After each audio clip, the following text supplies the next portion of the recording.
This podcast is sponsored by nobody.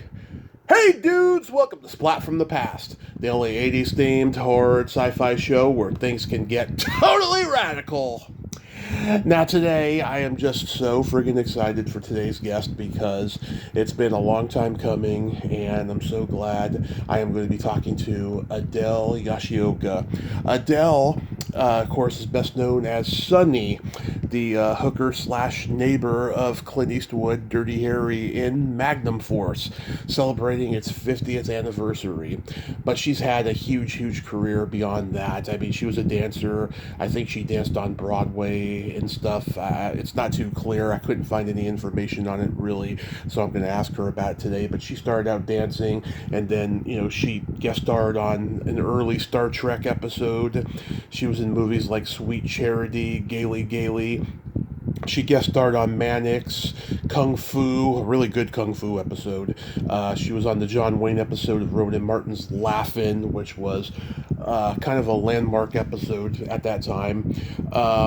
She was in The Return of Charlie Chan. She choreographed a lot of variety shows like The Carpenters, A Christmas Portrait, Donnie and Marie.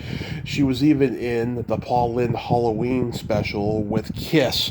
It was like their national TV performing debut right when Destroyer had just come out. And this is going to be a great conversation today. Adele is very busy. She runs a company called Cape, and she's the vice president of Millennium Films. So I'm so glad that another past guest of mine, Barbara Luna, was able to connect us today. Thank you so much, Luna.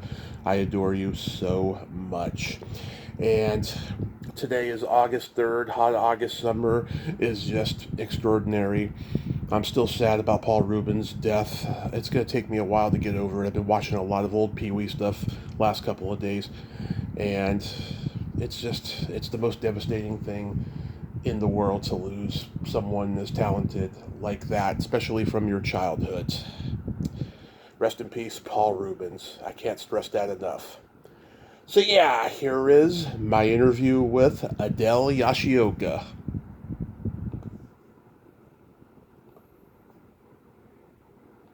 Hello. Hey Adele, welcome to the show. How are you today? I'm fine. How are you? I am just spectacular. Thank you so much for finally taking the time today. I'm so glad that Luna could connect us.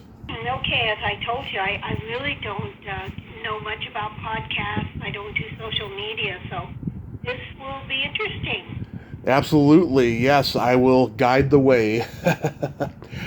So, going back in time, what age did you start gravitating toward dancing?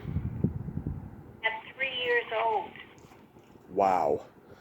3 years old. Was your mother a dancer too? No. What happened is my older sister, my mother decided she was going to take her to tap classes, and so I was dragged along and started taking tap classes at the same time. So I was 3 years old. Wow, 3 years old. And are you trained in all types of dancing, even tap? Well, tap is how I started. And then I took some jazz and I took some ballet later on. But anyway, yeah, so I've taken a lot of different types of dance classes over the years. I'm still taking dance classes. Wonderful. Yeah, a lot of people, sadly stopped dancing at a certain point for health reasons and so forth, like Gene Kelly. And when he did, he was devastated because that was his identity. But, if you can continue dancing, yeah, keep on doing it until you can't anymore.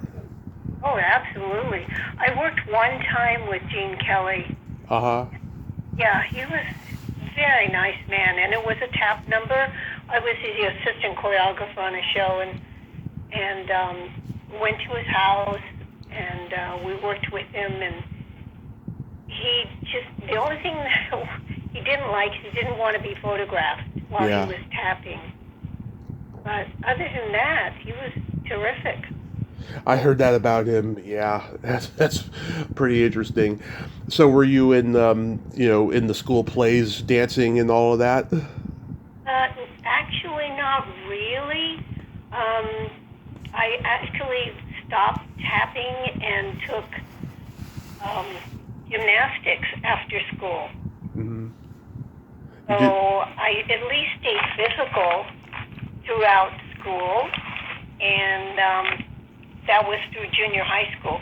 And actually I won awards, but this was a long time ago. This was before they started doing all these very amazing, complicated things on the balance beam and the parallel bars and the trampoline. Mm-hmm. And I actually placed first on the balance beam in the city in San Diego. So, but that was, like I said before, they started doing a lot of the much more difficult and complicated things on the balance beam. Yeah, were you born and raised in San Diego? Yes, I was. Yeah, that's one part of California I have never been. I heard it's beautiful over there. It really is gorgeous. It's great weather. It's a beautiful city. Yeah, it's a wonderful place to grow up. Mm-hmm. So after high school, did you attend college or did you go straight to Broadway? Yeah, no, I went. Well, here's the interesting thing. Uh, Being from a Japanese family, and my parents were put in camp during World War II. uh, My sister was born at the Santa Anita racetrack, which was a holding place when they were put on the trains, and the train would take them to Santa Anita racetrack. And then from there, they would be dispersed on different trains to wherever the camp was that they were going. My mother was 9 months pregnant when they were put on the train, and when she got to the Santa Anita racetrack, they had converted horse stables into living quarters, and that's where she gave birth to my sister. uh-huh. Yeah, that was during World War II? Yes, that was right at the beginning when they were rounding up all the Japanese who were American citizens, because my mother was born in San Diego. Totally illegal, but when it comes to war, the government can do whatever they want. Yeah, sadly. Of course, we're finding that out more and more every day now. Yeah, so what did you do first after high school? After high school, actually during high school I was a song leader. I was head song leader, and then I thought, well, what do I want to do? What kind of profession? And of course, my parents wanted me to go into a professional career, and something stable that made sense to a Japanese family. I had different ideas, and I thought to myself, well, if I'm going to do this for pretty much the rest of my life, I want to do something I enjoy. So I thought, well, I enjoy dancing, and I hadn't done it for a long time. But in the meantime, my parents didn't want me to go to college or university outside of San Diego. They thought I would go to San Diego State like all the other Japanese kids did. But I had different ideas, so they never found out that I only applied for a scholarship to one university.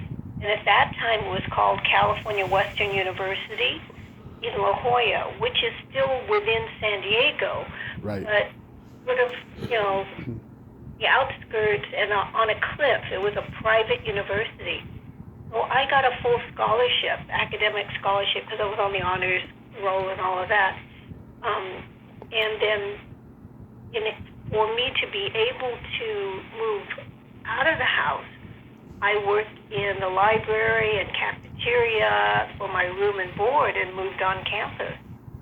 So I was majoring in fine arts. They did have, they said, a dance department. Mm-hmm. Not much of a dance department at all. It was pretty slim, and there was a ballet teacher, and there was one teacher who taught Dalcrozier rhythmics, which I'd never heard of. But anyway, so I got through about a little over a year of that. Mm-hmm. Then one day, a friend of my sister's said, well, if you really want to get into the dance entertainment career, He said, you have to go to L.A. and take auditions. So he drove me to L.A. one weekend. And back then, in the trades, like the Hollywood Reporter and Variety, they used to have auditions in boxes at the bottom of the pages. Mm-hmm. I went to 4 auditions for different types of dance things, and which was very interesting because I'd never been to a dance audition before. I was offered all 4, but what I did is I signed a year's contract at one of the auditions to work for 1 year to open the main room in Lake Tahoe. Tahoe. So that's exactly what I did, and I had turned 18. So my father was not happy when I went home. Because first of all, he didn't even know I had gone to L.A. Mm-hmm. And here I come home with a contract to be employed for a year as a dancer. And I kind of called it World War III, because, I mean, the whole thing, you can imagine a very conservative Japanese father. I was always the black sheep of the family. Mm-hmm. And I come home with this contract. And there was actually legally nothing he could do about it. Yeah. Well, I left everything. I left San Diego. I left college. And went up to L.A., started auditioning, went to Lake Tahoe, and was there for more than a year, actually. Wow. So when you were up there in Tahoe, I mean, what was it like? I mean, was it a good experience? Yes, it was. It was a terrific experience. It turned out to be, of all things, a Scandinavian number, an opening number that was only about 7 minutes long, and I wasn't the only, dancer who was not Scandinavian looking. Yeah. For me, a Japanese girl to be in a Scandinavian show was, was called Tivoli by Night was the name of the show. Mm-hmm. And there were 2 dancers from Argentina. So it was a mixed bag. And we all wore, little hats and little pigtails. And and the outfits were totally Scandinavian, little Dutch outfits. And it was only this little 7-minute number. And we had 3 topless showgirls coming down a staircase. And that was it. So it was a real easy job. So I was able to save money. And then after the main room, that commitment finished, I actually did a lounge show. I stayed in Lake Tahoe at the Saharan Lounge Show for a few more months. Then I went to Los Angeles. Yeah, wow. And was it kind of like a burlesque show? No, not at all. Oh. It was the main room. It was their big showroom at the brand new Sahara Tahoe. I get it. We had Shirley Bassey, we had Liberace, we had the Jackson 5. Wow. And all the big people that would go to all the big clubs in Las Vegas went to Lake Tahoe to either Sahara Tahoe or Harrah's, which was the only other, big club in Lake Tahoe at that time. Wow, what was Liberace like? He was a doll. Mm-hmm. And it's funny because he always had, diamonds and things and rings. And he had a candelabra ring, one of his fingers, and one of the diamonds, one of the stones fell out. And so everybody, well, actually, we found it. Mm-hmm. Well, yeah, it was recovered. So, yeah, anyway. Wow, and the Jacksons, they hadn't even hit yet, right? Well, it's an interesting thing. Michael Jackson was very, very young. I have no idea, but he was a tiny little thing. He had to have been at least 9 at that time. Was he 9? I don't know. He was very tiny. 8 or 9, probably, yeah. This was like 66, 67, somewhere around there. Right. Yeah. We were told that we were not to speak to any of them, and we basically just stood there, and they marched from their dressing room onto the stage, did their show, and then marched back from the stage directly to their dressing room. And we were not allowed to contact them at all. Interesting. Yeah. I mean, Joe Jackson, their dad, I mean, he was a well-known tyrant in the business, so I'm sure that, he had something to do with that. Oh, absolutely. Yeah, which is a shame, because I felt bad for them. They had no social life, really. Yeah, it's sad. Yeah, they just had to do what they were told to do because they made all the money. Yeah, it's sad. It's just like, with actors, with kid actors, who have stage parents. It's awful. So, what made you start acting when you got to Hollywood? It sort of just happened. Mm-hmm. It was a natural course of events. I worked a lot as a dancer, but also, there were commercials, there were films, there was television, there was modeling. So I thought, well, I got an agent for all of those things, so I started going on auditions.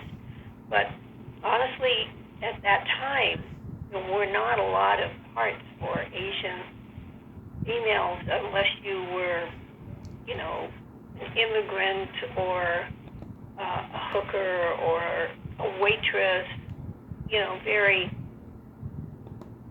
very cliche casting back then. Geishas, yeah.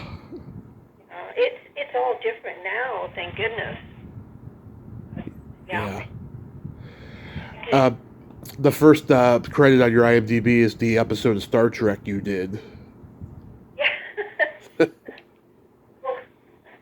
that was just a walk-on. I'm sure you get recognized for it all the time, though, because Star Trek, the universe of Star Trek is just huge. It is. It's amazing. Even if you don't have a line, there are pictures and things, and I ran across somebody who said, "Oh, that was my favorite episode of Star Trek." It was a friend living upstairs in this apartment complex I used to live in, and I don't even really watch the show. Yeah. So I'm amazed at how many people recognize the most obscure faces, and even if you really don't have a role, a specified role, it's just some people would just have a talent for that. Yeah, but it was a good experience, though, working with Shatner and Nimoy and Takai and all those guys. Yes, it was. It was so funny to watch, too, because the set, compared to what movies are like now with all the CGI, it's just a simple little set, wood, some cardboard, and simple little painted surfaces and little buttons and things and lights, but that really didn't do anything. And I specifically remember what was so funny is when the ship would get hit, nothing would move on the set. It was the camera that would move, and then the director would tell the people to shift. And so they would all, lunge in the same direction as if the ship had been hit. Yeah. I know, it's a great illusion, to see this, set made out of cardboard and wood, and it looks like it's an actual spaceship, and this, this universe is being presented to the world. It's pretty extraordinary what a genius Gene Roddenberry was. Oh, yeah. In those days, it was very simple compared to what it's like now. Yeah. Have you been invited to the Star Trek conventions? No, I didn't. I think you have to have a more significant role to be invited. Oh, no, they invite people who was only on one episode, even if they didn't have lines. It's that big. You're kidding. Well, I don't know then. Yeah. Yeah, it's crazy. They only have like maybe a handful a year in certain parts of the world. They don't have them in California, which I think is strange. Maybe they used to, but like every time I look, they're like in Vegas or in the East Coast or something. It's interesting. Um, I think the closest is the Hollywood show. Is the closest to it, to having all the Star Trek people, sign there. You know, but so then you do Bob Fosse's Sweet Charity. How was that experience?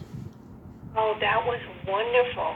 But again, being inexperienced and naive, I came to LA. It wasn't that much after I got here.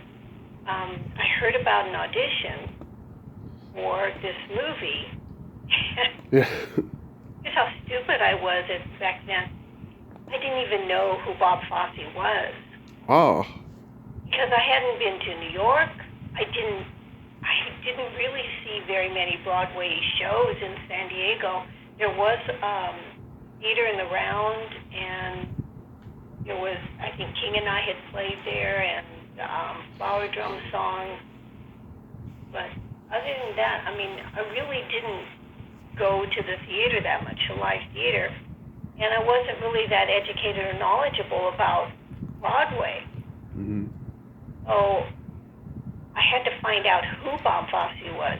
But this was also an open audition because, this was going to be a union film.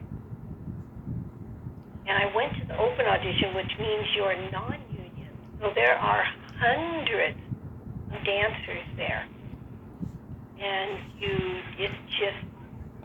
they tell so many people you're like a number, and these numbers go in, and you learn the combination, then you do the combination for him and whoever his assistants are.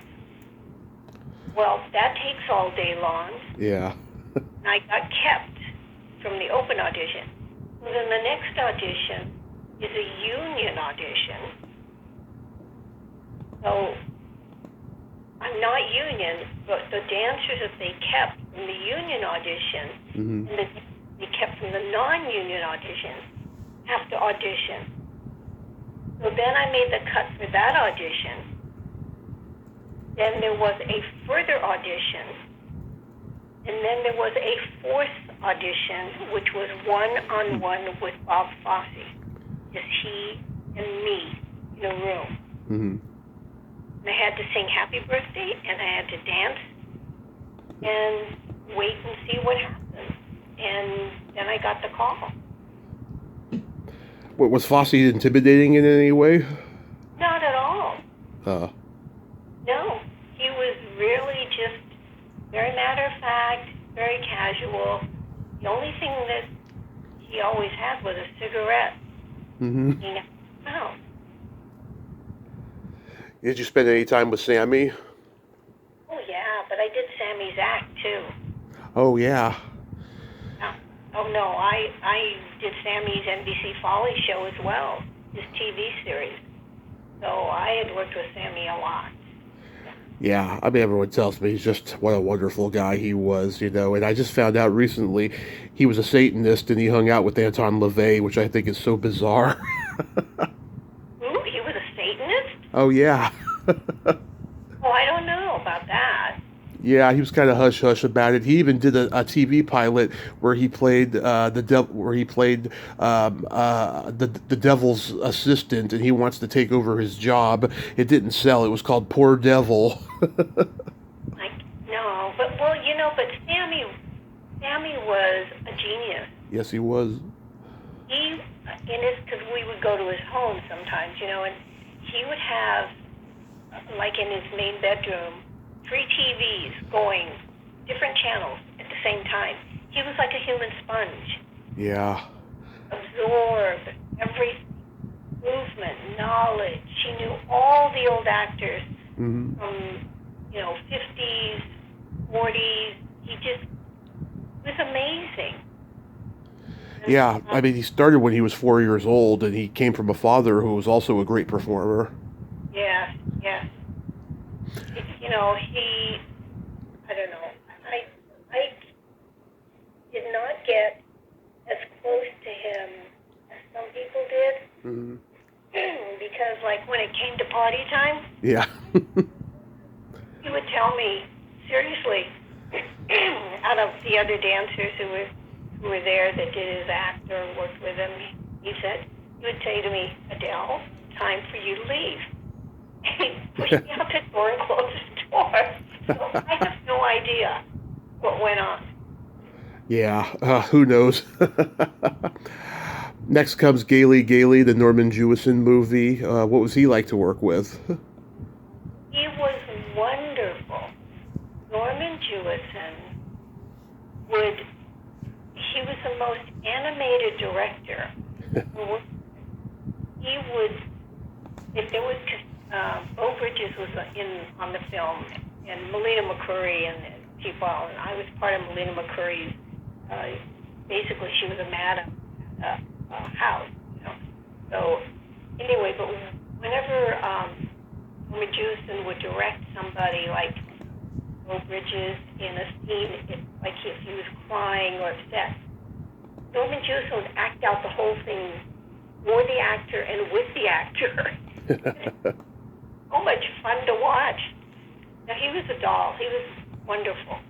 Oh yeah, look at all the great movies he did. He was a pretty talented guy, and he was versatile. You know, he did comedies, dramas, everything, musicals. Very talented. Yeah, that was Margot Kidder's first movie too. Do you remember anything about her? Not really. She was part of that whole, you know, the girls in the house, but she was fine. I didn't have a lot to do with her, so personally, you know. You guest starred on Mannix. Anything you remember about that? Nothing really worth talking about. Okay. You were in the classic episode of Laugh-In with John Wayne. Oh, well, Laugh-In. I think it was the last season of Laugh-In. Yeah.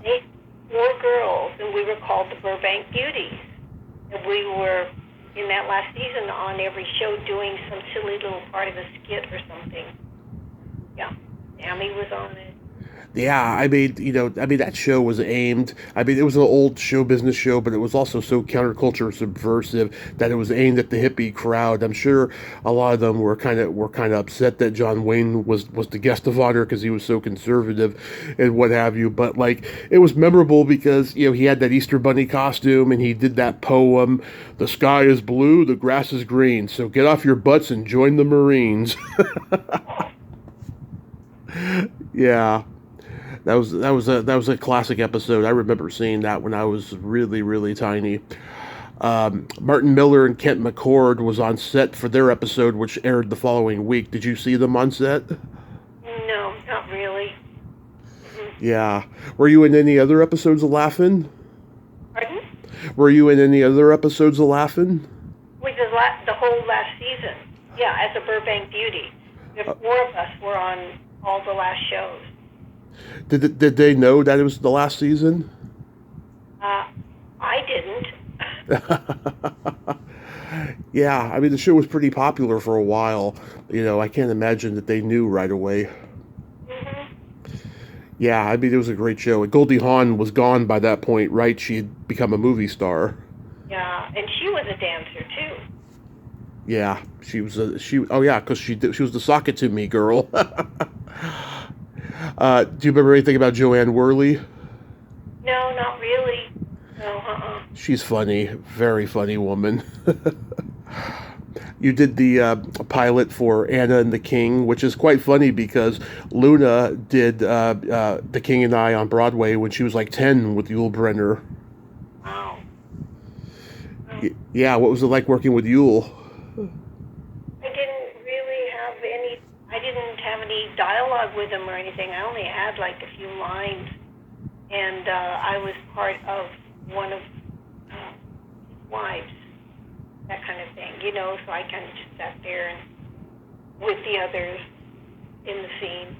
Right. It was a quick in and out kind of a thing, like a Really, couple of the other things we've mentioned.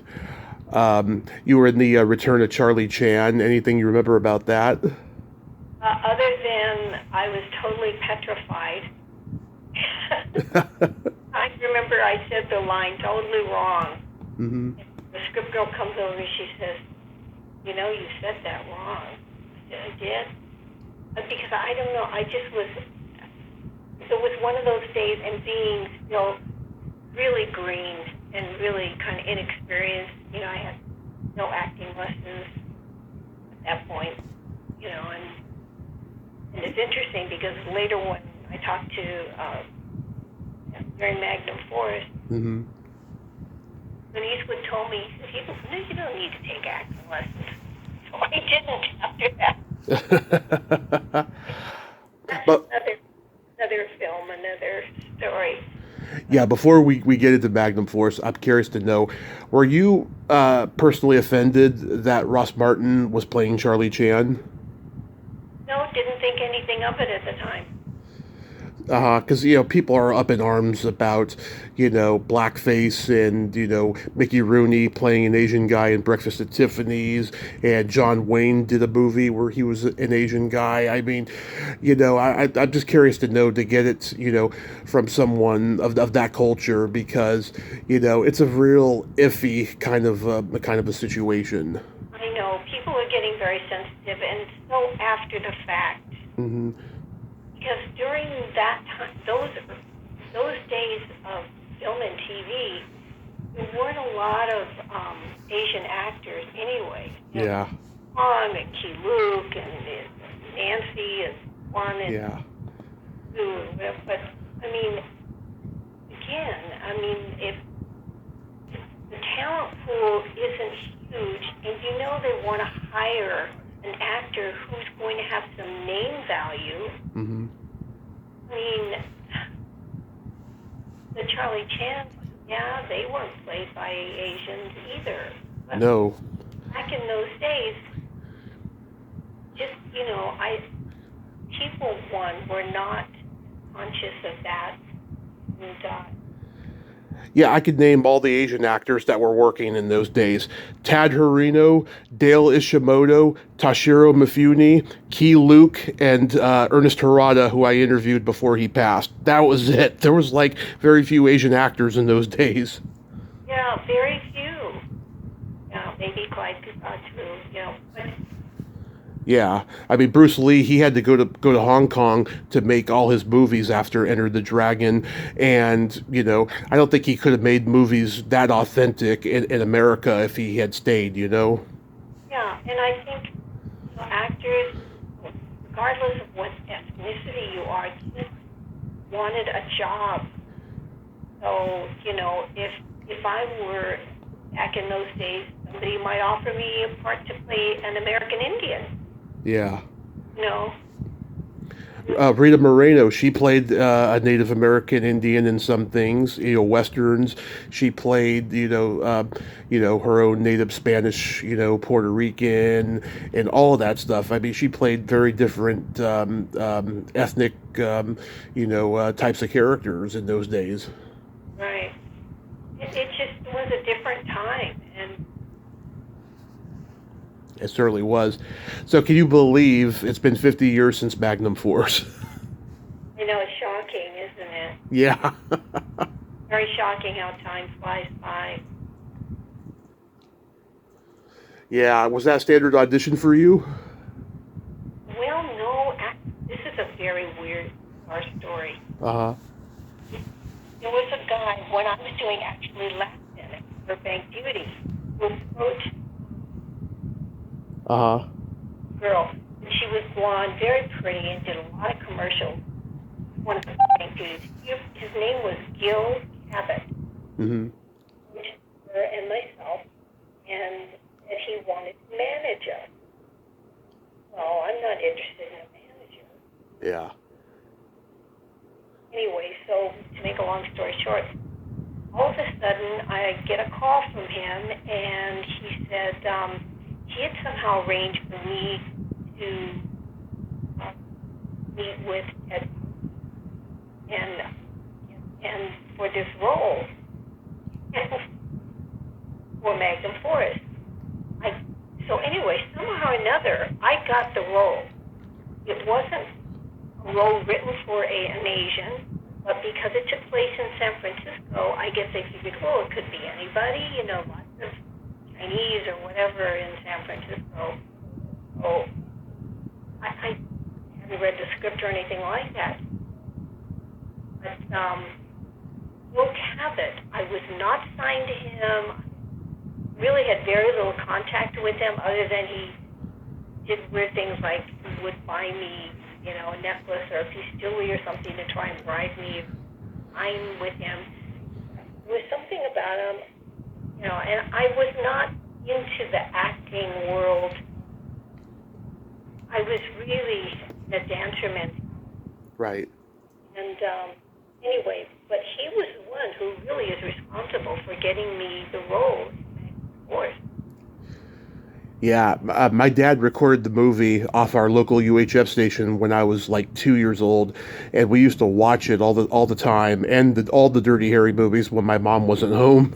And this was our favorite, all the nudity and swearing was cut in this version that we had. I saw the uncut version probably in my teens or something, and I really, really loved it. But we would watch it all the time, and I always thought that you were so gorgeous in the movie, and you had that great line, what does a gal have to do to go to bed with you? Well, that was my line. Uh-huh. Different line in it. Uh-huh. I said to Clint, I said, I don't think I'd say that. And he was, at that time, Ted Post was a director in name. Mm-hmm. Was the one, he was learning how to direct. He was the one who was behind the camera doing the shot with Ted Post by his side. So anyway, he said to me, he says, well, say what you would say. He didn't care. And he didn't take a lot of takes either, by the way. It's usually one take. And he did not I don't know if that's what he tells all of his, but the makeup guy said, no, Clint doesn't want you to wear any makeup. Really? Yeah. Oh, that's too bad. But, oh well. So I wasn't allowed to wear any makeup. And so I did my own line. And that was the take, because it surprised him. He didn't know what I was going to say, which worked better for him, for his reaction. Well, like I said, you were absolutely gorgeous, and I'm curious to know, were you comfortable during the lovemaking scene? Yeah. Mm-hmm. No, he was a total gentleman. And just like in his movies, he was about 40 years old. Yeah. He was just tall and gorgeous, but I mean, he spoke very quietly, very calmly all the time. You knew you did not mess with this man. Yeah. And his crew was totally loyal to him. He always had the same stunt guy, and his buddy Van Horn, I think, who I think has passed away, but with the same size as Clint Eastwood. And they were all quite close. Everybody, it was like a real team. So once you started working with him, from what I understood, he used you for all of the films that he could. Yeah. Yeah, and of course there was the mail bomb scene where you got the 6-pack of beer in the bag. Was there discussion beforehand about what Sonny would buy? No, and I did not know I'd be getting thrown to the ground a number of times too to get that shot, from different angles. Yeah. Had a pad down there and all that. But an interesting thing too was I did not know until I got to San Francisco that they wanted me to shoot me coming out of the bathroom and nude. I went, that's none Yeah. Well, it'll be done tastefully. It'll be all backlit. You won't be able to see anything. So, but what happened is Ted Post says to me, very nice man. He said, I hate to do this, but just check your body. You mean check my body? He says, well, to do this scene, do you mind my wife? And his wife was really very uncomfortable about the whole thing. But basically, she and I went into a side room, and I had to take my clothes off except for my bra and panties. Uh-huh. Really didn't expect or anything like that. Okay. She was kind of different. So she just said, oh, she's fine, it's fine. That was serious. So consequently, being from the Japanese conservative family, Yeah. I called up my mother and I told her, Mom, be prepared. I said, I'm telling you now, I am going to do this nude scene. You won't be able to see anything, but still, I'm just letting you know, because you know how everybody likes to gossip and talk in the Japanese community and da-da-da-da. I said, when this film comes out, I'm just letting you know, that there's possibly going to be this scene in there where you may notice I may not have any clothes. So, yeah. Yeah. Another bomb I hit, for them, poor things. Yeah. Was it nice filming in San Francisco in those days? Because I'm from there, and I love hearing about the old days of San Francisco. Yeah, I have my own. Unfortunately, there's no audio on it. I had just come back from doing Sammy Davis's the USO tour there in Vietnam, and I had a little Super 8 camera that I had bought over there at the PX in Vietnam, and I was shooting some stuff on my own, which in those days they didn't seem to care that much. Now, oh my gosh, it would have a fit. But so I have some footage of some of the things like that. I don't have anything really of Clint and I together. Mm-hmm. Well, it's very interesting too. Here again shows how inexperienced I am and naive and uneducated. When I got the role for Magnum Force, I had never seen a Clint Eastwood film. So it just coincidentally happened that one of the years that I was dancing on one of the Academy Award shows, he was presenting or making a speech on the Academy Award that year. Right. And he was there standing on stage. He didn't have all the blocking around through his ears. And I'm in costume and whatever. And I see that he's standing there on the stage, and I'm there on the stage. So I just walked over to him and I said, I'd like to introduce Adele Yoshioka, and I have a role in your next film, Magnum Force. And he looked down at me and he said, well, you're pretty enough. I hope you can act. And that was all he said. Oh my God, that's so awesome. Yeah, I think it's the best one out of all the Dirty Harry movies. I really, really love it. I talked to Joycelyn the other day. She said that she doubled for you on an episode of Beretta. Yeah? Yeah, I couldn't find it on your IMDb. I was hoping you'd remember something from it. No. Are you sure she's right? That's what she told me, yeah. I don't remember doing a Beretta.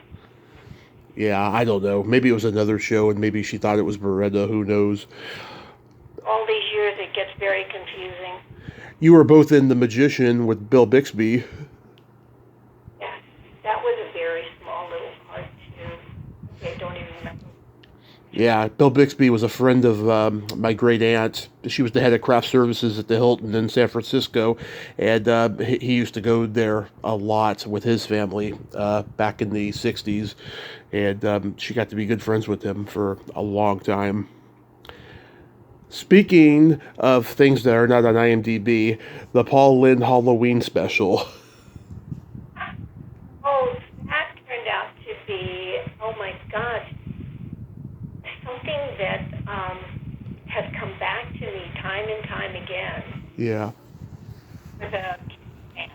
I mean, of course I knew who Kiss was, but I did not realize they had, like a lot of groups, a huge fan club and serious fans.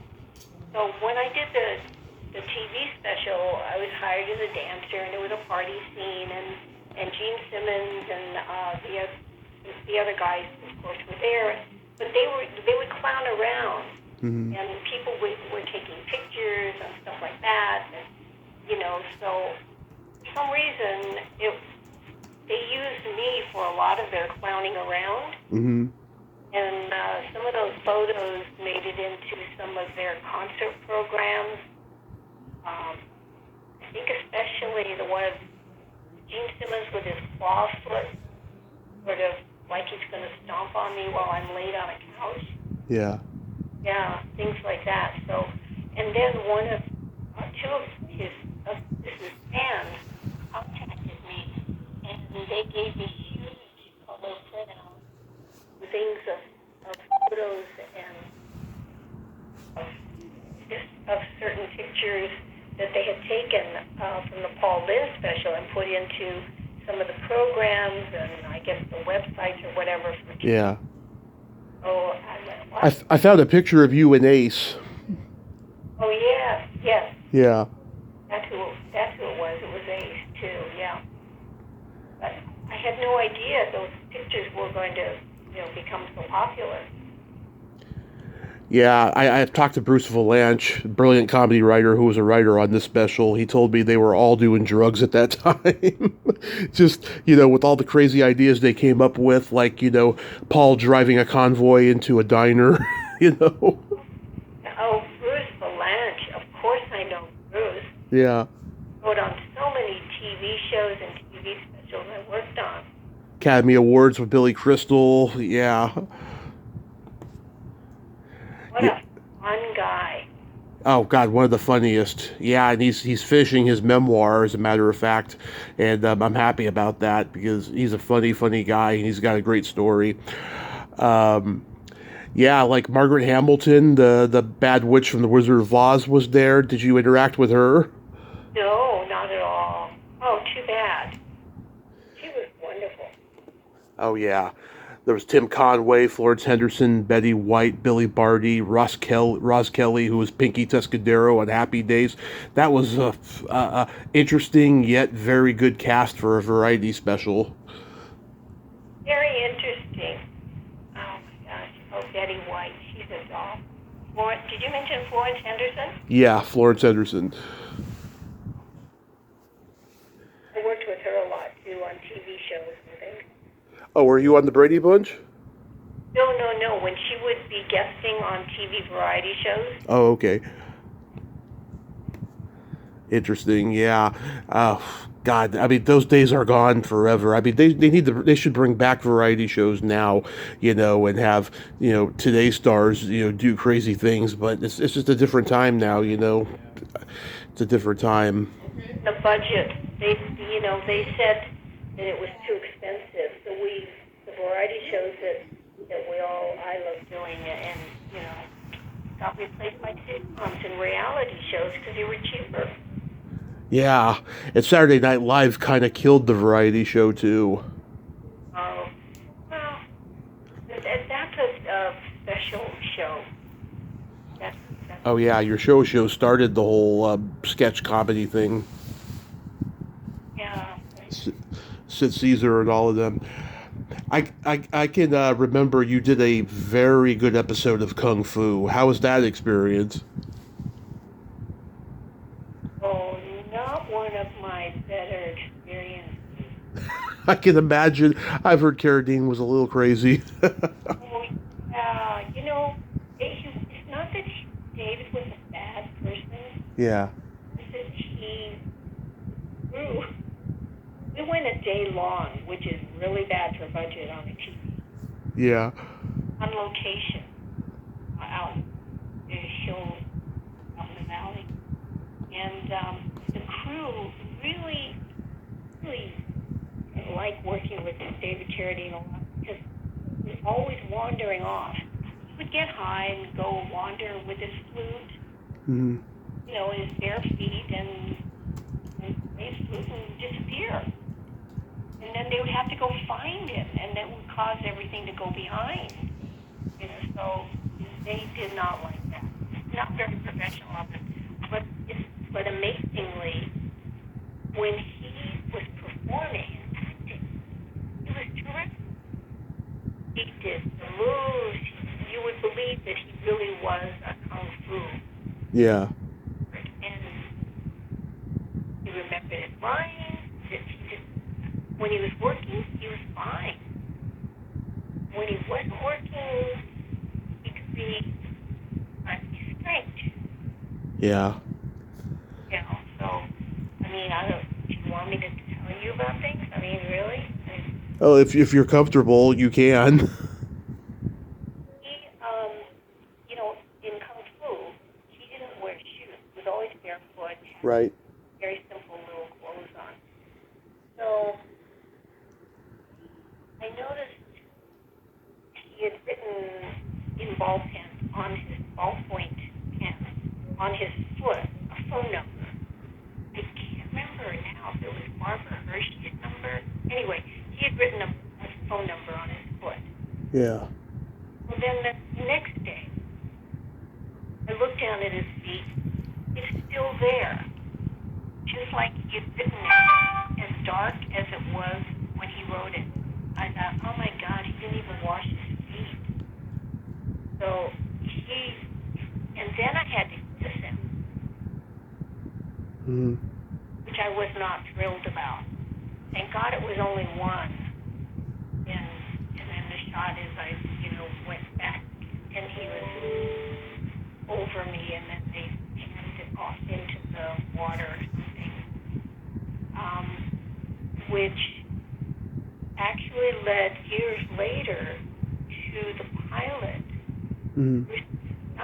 Where they tried to revive Kung Fu. Oh, yeah. So because of that episode where he and I kiss or whatever, and they inferred that we have a relationship. When he's meditating, yeah.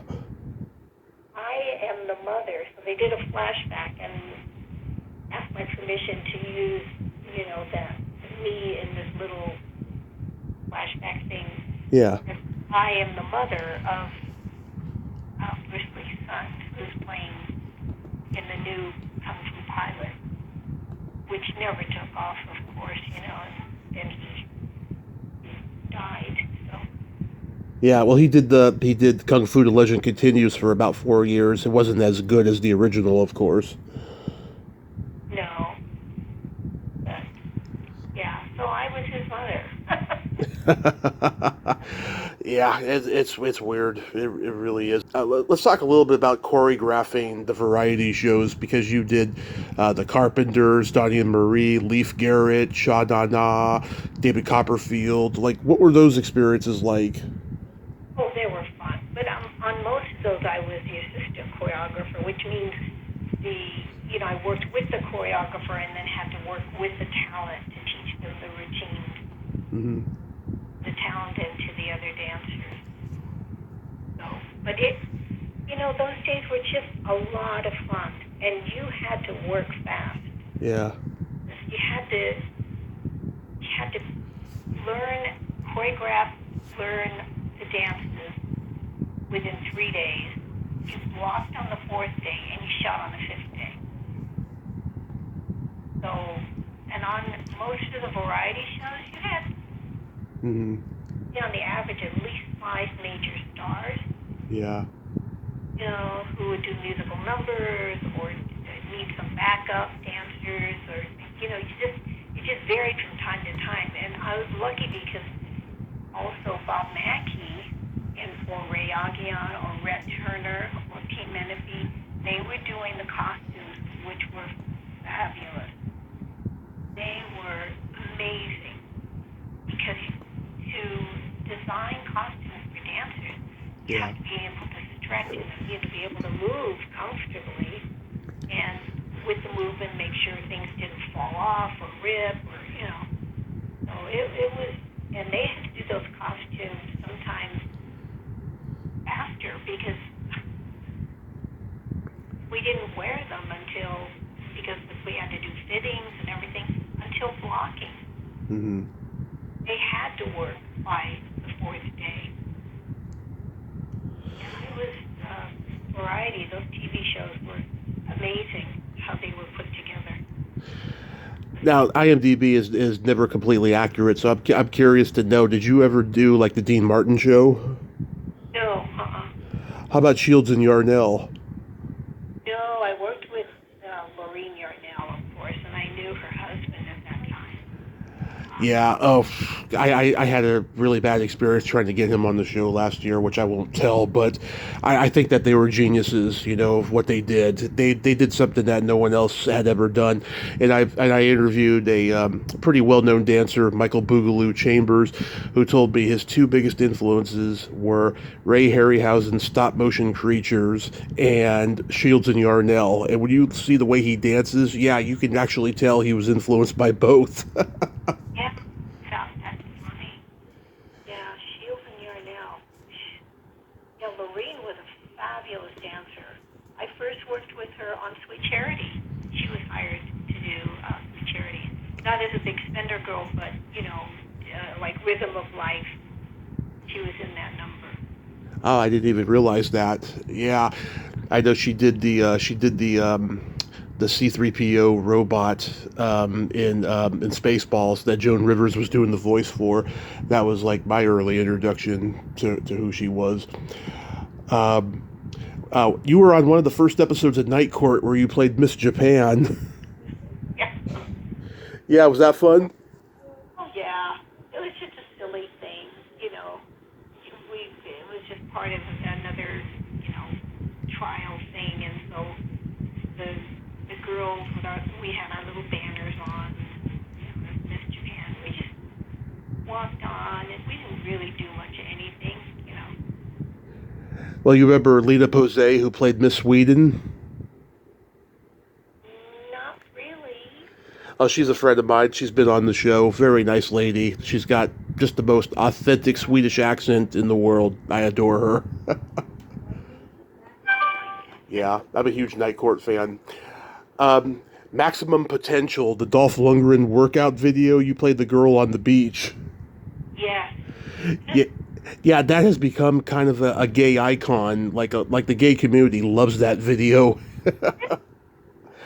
Yeah. Oh my God, you ever get asked about that? Oh, I don't. I mean, no one's ever asked me about that. Yeah. So like, were you a friend of his, or just you knew somebody and you just went and did that little part? Yeah, I knew somebody, the director. Mm-hmm. Funny. And Dolph was fine, great Yeah. looking, great body. Oh yeah. Fine, yeah. He did everything. He was no problem at all. Yeah, he was coming off of Rocky IV playing the Russian. Mm-hmm. Yeah. So he was hot at that point. Yeah, John Langley was the director. Yes, John Langley, who later, of course, started Cops. He was the producer, innovator of Cops, that show. That was his, John and his wife Maggie, and his partner, Cops, yeah. Cops was his show. He made a fortune doing that show. And John, you would love John. He was funny. Mm-hmm. One of his best friends was John Candy. Oh, my great uncle, who was a cinematographer in Hollywood, was a close friend of John Candy. Mm-hmm. So he and John Langley were really, really close. And John has a wonderful wife, Maggie. And I used to stay in touch with them. John Langley has since passed on. Yeah. Maggie, I have not been in touch with. I should try and find her. Yeah, his birthday was a few days before mine. Mine's June 6th. His was June 1st. Wow. So then, what? So what? Did you become disillusioned with acting and performing after a while, and then Millennium Films came around? Disillusioned, yeah. No doubt. Well, I continued dancing, regardless of whatever acting I did, which was really, honestly, not that much because I didn't really pursue it. Uh huh. Being on the set, kind of boring. And with dancing, you're not bored. You're always, Yeah. especially physically. And, sets can be the lighting, set up in the thing, and then, Yeah. your time comes to say your little line or whatever. But, found out, I had mentioned this guy, Gil Cabot. Mm-hmm.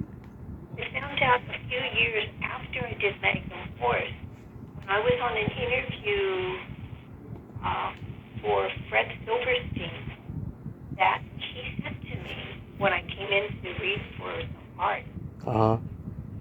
you have a problem with Warner Brothers? Mm-hmm. What do you mean? He said, contact Barbara Miller. So I did.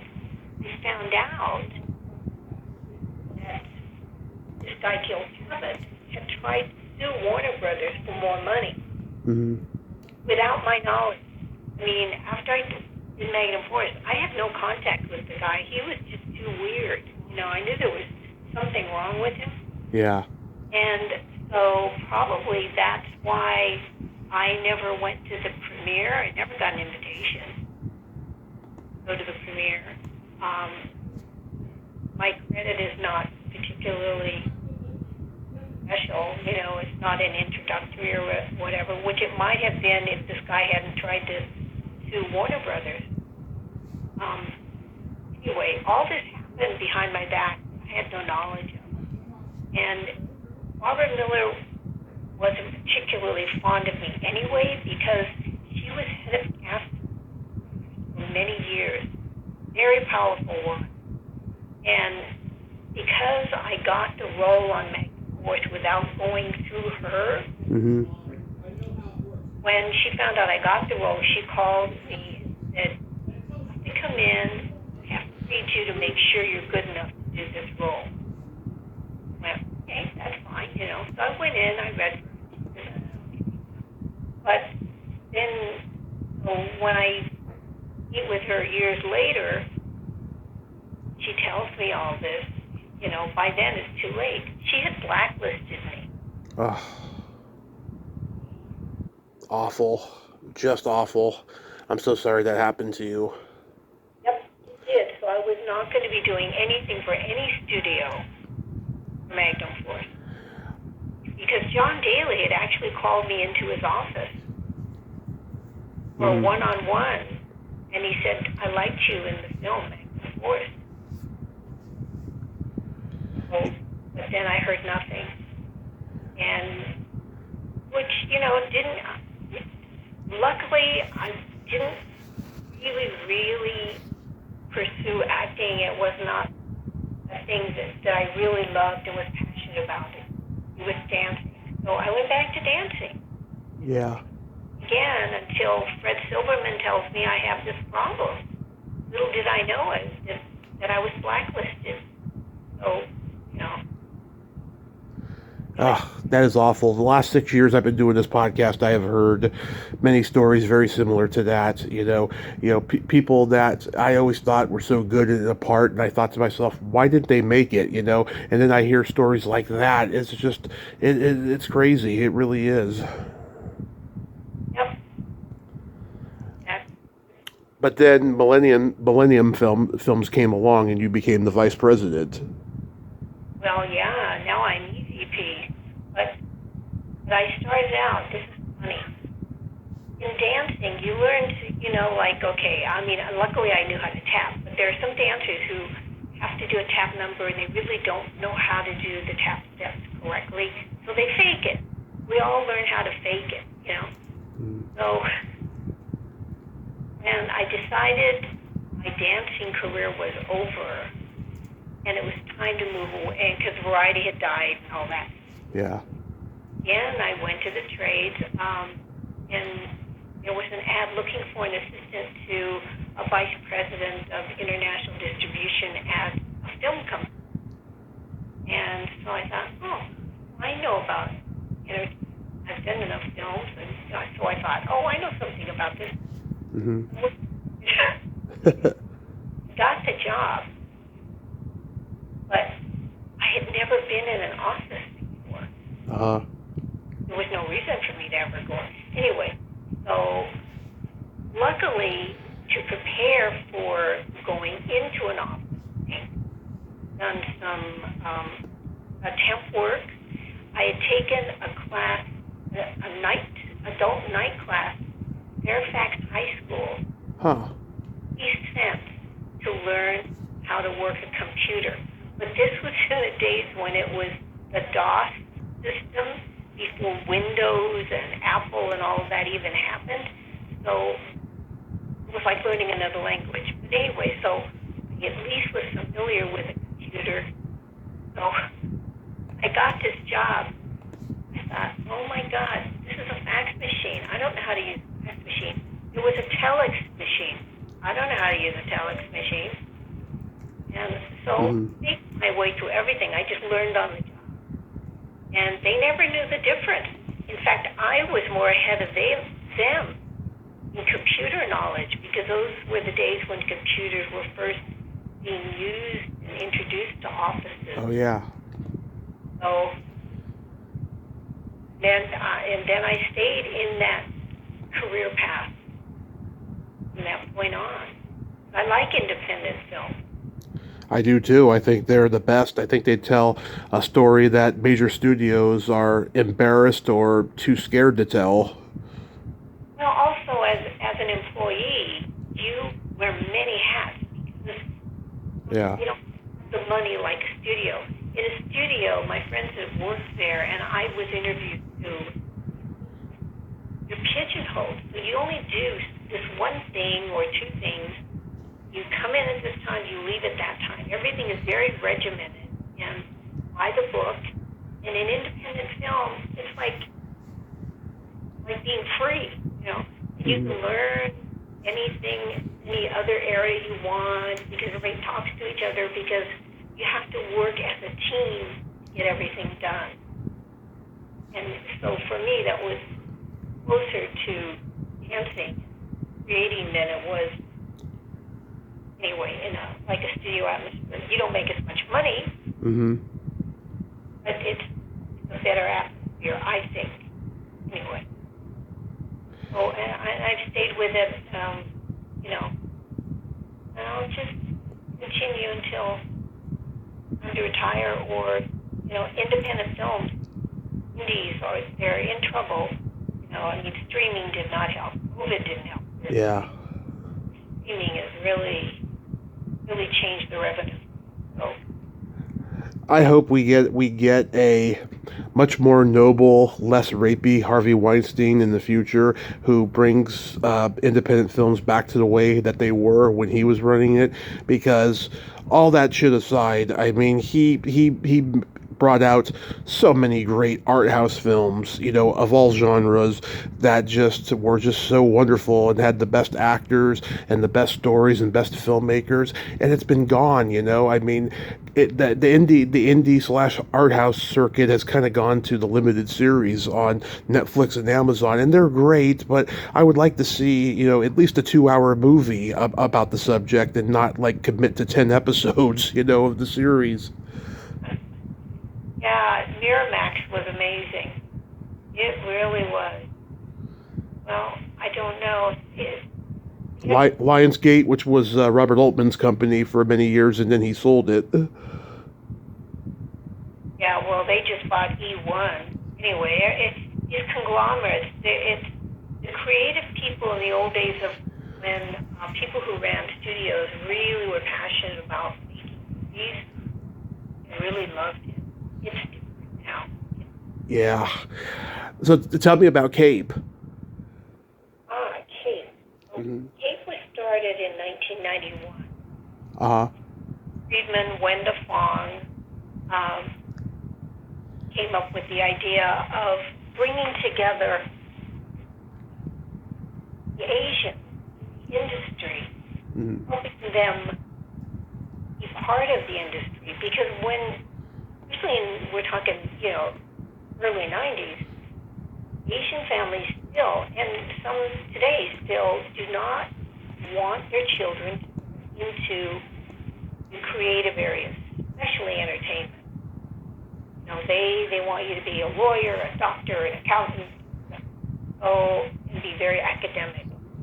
But so what we did is we started meeting at Fritz's house and came up with lists of all the Asians we could think of who were in the entertainment industry, level, or whatever, and then we had a cocktail party. We tried to contact everybody we could, party, and then started organizing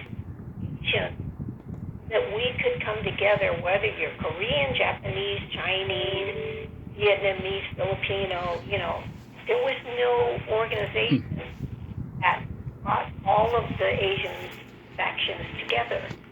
We formed a support group. So those of us who were already on an executive level within the industry would help and make other Asians who want to get into the industry, whether you're an actor or you want to be a screenwriter or a producer or whatever.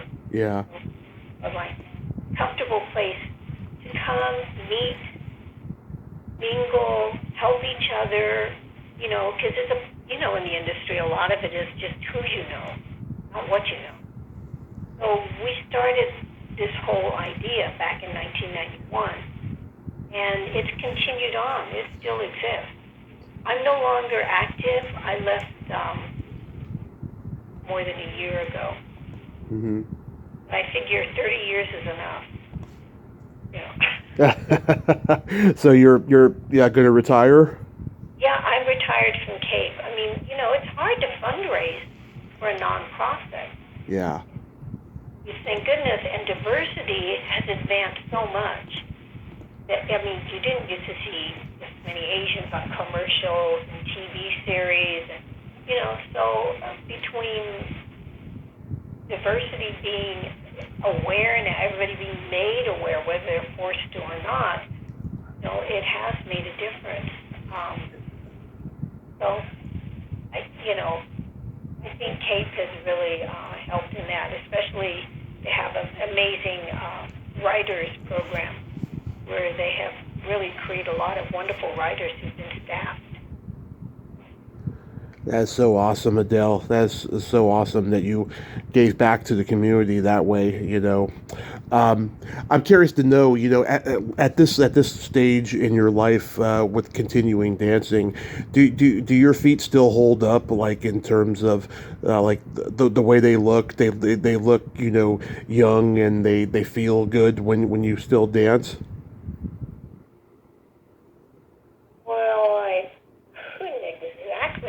I can't jump. I know better than to jump. One of Clint's lines out of one of his movies is, you got to know your limitations. Yeah. Oh, yeah. Exactly. Man's got to know his limitations. Yeah, Joycelyn, she's in her late 70s, and she's a foot model. Her feet look at least 25 or 30 years younger than they actually are, and I'm just surprised at, how she's been able to maintain that, do you think if you could, you'd be a foot model? No, I could never be. I have dancer's feet with bunions, Oh, okay. Yeah, Joycelyn definitely does not have that. Yeah, some people have dancer feet or skater feet, and it's also a good thing too, because it shows that you've been active with those. No, I never had beautiful feet anyway. Not the long thin feet. No, I've always had very kind of wide feet. And then wearing all those, cheap shoes and jumping and dancing on concrete for years didn't help.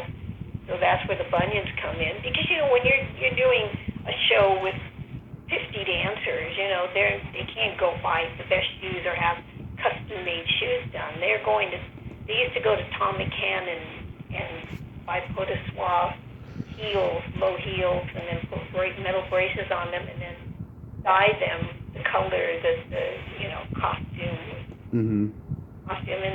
and we'd have to rehearse and dance on those things, and a lot of the times the floors were concrete. So jumping and doing all that stuff is not good. So that's what gives you bunions, is cheap, ill-fitting shoes. Yeah. Yeah. Oh God, I've seen those YouTube videos where they show the surgical procedures of removing bunions. Oh my God, it gives me the willies. It really does. Just to think that what's behind that skin after seeing the visual of it. Oh my God, it's awful. So, do you have anything upcoming, like signing show or anything like that? No, not really. No, but I did. Maybe. So, Miley Cyrus had a song called "Younger Now," and I get a call, and to make a long story short, there was the age of Miley Cyrus's song refers to older people in the song. So when she did her music video, they hired some of us older dancers. Mm-hmm. It was a lot of fun, and we did the video awards, the VMAs. Yeah. Danced live on that. That was just 3 years ago, maybe. That was the last actual dance job I did. Mm-hmm. I mean, they have now agents. I never actually got an agent for dancing because by then I had already moved into, the business world. But I'll never forget when I first started working on my first job, I had to sit so much, at a computer or whatever. My rear end would actually go numb because I was not used to sitting. Yeah. So it goes to show you how bad it is for you. Circulation to sit for that long. It sounds like you've always been a person who did your own thing. You didn't conform. You did what you wanted when you wanted it, and you weren't going to let anything stand in your way. But it also sounds like you've always been a kind person. Oh, don't you love helping people? I do. I like to see people happy. Yeah. That's a great quality to have, but that's so wonderful that, you've got all this going on and you've still been able to maintain your sanity in this thing called show business. Well, Adele, this has been an amazing honor. Thank you so much for coming on today, finally, and having this great conversation. I hope you have a great rest of your summer and be safe out there and stay in touch. I will. Thank you so much. Thanks for being so persistent, too. Absolutely. Yes, you were just wonderful with the stories today. Oh, great. I'm glad you enjoyed it. All right. Well, stay cool and have fun. Thank you so much. Okay. Bye-bye. Bye. Well, there you have it. Adele Yoshioka. Ain't she a sweetheart? What an amazing woman, huh? She likes to give back and help people like that, and she's still dancing. Wow, that is so amazing. It sucks about the blacklist. Fucking show business, man. There's so much to it I love and so much of it I dislike, and that's definitely a dislike. Oh my God, it's like the blacklist never ended after the 50s, but Adele is amazing. Well, until next time, this is Tommy Throwback Kovac saying there's no shame in living in the past because the present sucks. Later, dudes.